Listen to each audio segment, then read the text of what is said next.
Hello students, welcome back. Today we'll start with our next chapter, that is okay. Now link it what we'll read in this chapter. Little Peggy wants to escape school and thinks about all the diseases she is suffering from. Read what happens when she comes to know that today is the weekend and a holiday. यहाँ पर आपको एक poem given है। यहाँ पर एक छोटी सी बच्ची है लिटिल पैगी जो स्कूल नहीं जाना चाहती और स्कूल एस्केप करने के लिए वो कई सारे बहाने बनाती, कई सारी बीमारियों के बहाने बनाती है जिनसे वो सफर कर रही है। लेकिन जब उसे बाद में पता चलता है कि आज तो वीकेंड है और छुट्टी है तो वो कैसे रिएक्ट करती है हम आगे इस पोएम में पढ़ेंगे। So let's start with our poem. I cannot go to school today, said little Peggy Ann McKay. I have the measles and the mumps, a gash, a rash, and purple bumps. My mouth is wet, my throat is dry. I'm glowing blind in my right eye. तो little miss पैगी क्या कह रही हैं? Miss पैगी N मैके क्या कह रही हैं कि मैं आज स्कूल नहीं जा सकती। I can not go to school today. क्यों? क्योंकि मुझे मीसल्स हैं और मम्प्स हो गए हैं। ठीक है, मुझे मम्प्स हो गए हैं, आपके टॉन्सिल्स बहुत ज्यादा फूल गए हैं, आपके सूजन आ गई है जॉस के नीचे। ठीक है, gash, a rash and purple bumps, एक बहुत बड़ा वुंड हो गया है, आपको किसी ने मारा जिसकी वजह से आपके ब्रूज हो गए हो, आपके वुंड बन गया है, एक रैश हो गया है या पर्पल बम्प्स दिख रहे हैं। ठीक, my mouth is wet, my throat is dry, मेरा मुंह गीला है और मेरा जो थ्रोट है वो सूख चुका है। अब लिटिल पैगी यहाँ पर क्या कर रही है? अलग अलग बीमारियों के बहाने बना रही है ताकि उसे स्कूल ना जाना पड़े। ठीक है, तो कहती है कि मेरे को मम्स हो गए हैं, मेरे वूंड्स हैं, या मेरे को रैश हो गया है, पर्पल बम्स है, मेरा मुंह गीला हो रहा है, मेरा थ्रोट जो है वो सूखता जा रहा है। I am going blind in my right I, और मुझे अपनी सीधी आंख से, राइट आई से कुछ नहीं दिख रहा। My tonsils are as big as rocks.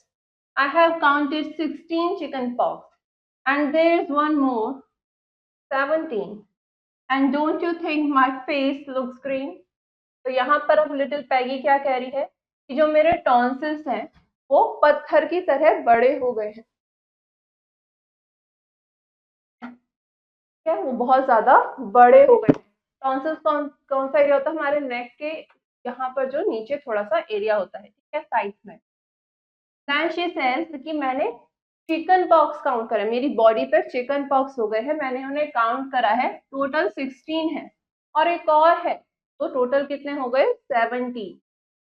और डोंट यू थिंक, और तुम्हें नहीं लगता कि मेरा जो फेस है, मुझे लगता कि मेरा फेस जो है वो थोड़ा थोड़ा ग्रीन दिखने लग गया है। My leg cutis are blue. It might be instamatic flu. I cough and sneeze and gasp and choke. I'm sure that my left leg is broke. तो यहाँ पर अब लिटिल पैगी क्या कह रही है कि जो मेरे लेग्स हैं वो ब्लू होने लग गए हैं। ठीक है, शायद ये मेरे को फ्लू फैल रहा है, शायद मुझे फ्लू हो गया है जिसकी वजह से ये चीज हो रही है। मैं कफ कर रही हूँ, छींक रही हूँ, फिर मैं हवा के लिए गैस करने लगती हूँ और फिर मैं चोक करने लगती हूँ, मुझे सांस नहीं आती है। और मैं श्योर हूँ कि मेरा जो लेफ्ट लेग है वो टूट गया है। I am sure that my left leg is broke.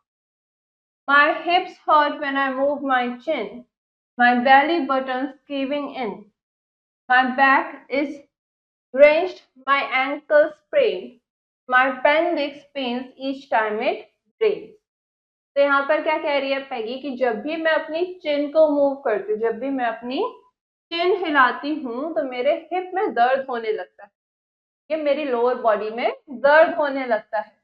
जो मेरा बेली बटन है वो अंदर की तरफ जा रहा है, मेरी जो बैक है उसमें बहुत दर्द है, मेरी जो एंकल है, ये मेरी जो एंकल है वो स्प्रेन हो गई है, मुड़ गई है।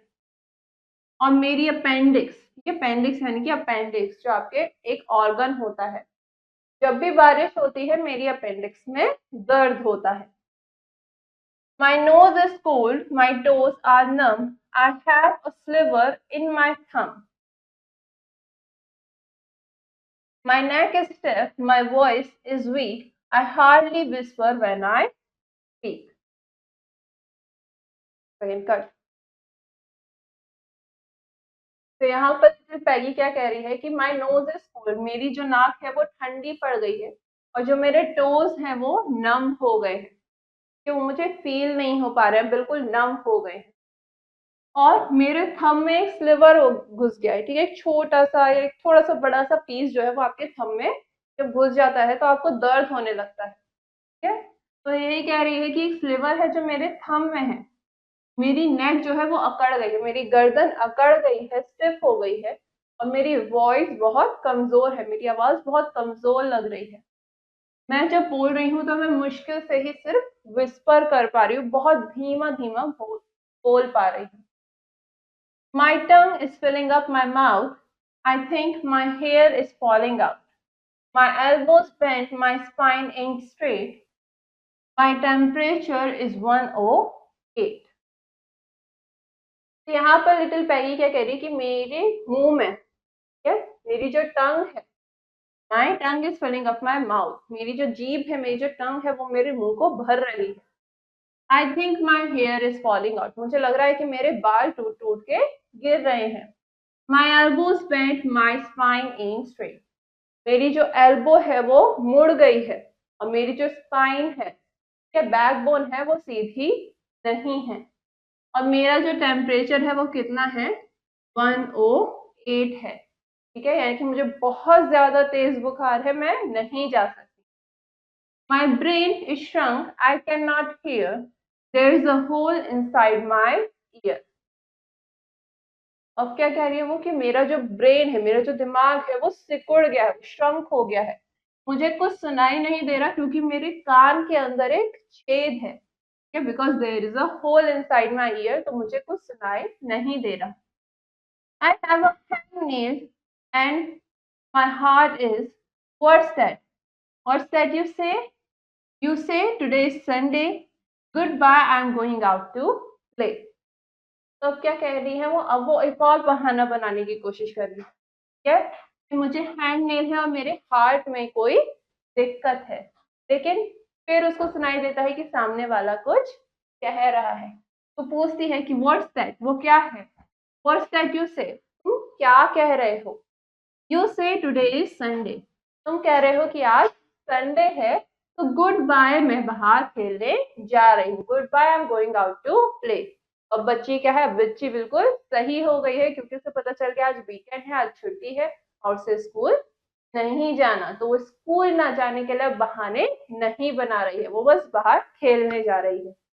ओके, तो यहाँ पर इस पोएम में बताया गया है कि कैसे बच्चे कभी कभी जब स्कूल नहीं जाना चाहते हैं तो वो कैसे अलग अलग बहाने बनाते हैं ताकि उन्हें स्कूल ना भेजा जाए।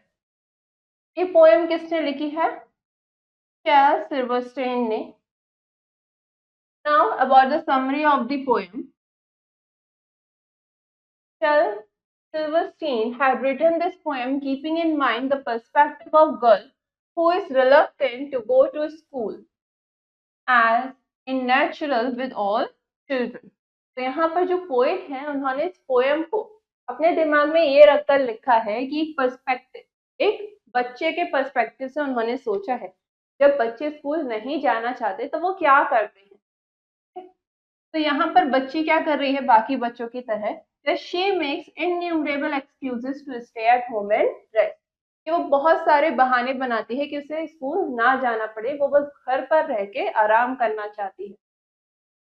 The moment she comes to know that today, being Sunday, is a holiday, all the symptoms of the dread diseases disappear and feels perfectly fit to go and play. और जिस मोमेंट पर, जैसे ही उस बच्ची को पता चलता है कि आज तो संडे है यानी कि छुट्टी है, वैसे ही उसकी बीमारी के सारे सिम्टम्स चले जाते हैं और वो बिल्कुल फिट हो जाती है बाहर जाके खेलने कूदने के लिए। ठीक है, तो एक बच्चे के पर्सपेक्टिव से ये पोएम लिखी गई है। Now we came across some new words in this chapter. Gash यानी कि एक गहरा वूंड, एक गहरा या deep wound. Tonsils oval shaped tissue at the back of the throat. जो टिश्यूज होते हैं, ओवल शेप टिश्यूज होते हैं हमारे थ्रोट के पीछे। इंस्टमैटिक यानी कि बहुत जल्दी। गैस, पैंट या ब्रीथ हार्ड, बहुत ज्यादा मुश्किल से सांस ले पाना। चोक यानी कि सांस आ ही नहीं रही है, अनेबल टू ब्रीथ, आप सांस नहीं ले पा रहे। केविंग इन यानी कि बेहोश हो जाना, कोलैप्सिंग। फ्रेंच्ड यानी कि पुल्ड। अपेंडिक्स का मतलब है अपेंडिक्स। स्लिवर यानी कि narrow pieces of something cut और स्प्लिट ऑफ लार्ज, किसी चीज के छोटे छोटे पीसेस। हैंगनेल यानी कि torn skin at the root of a finger nail.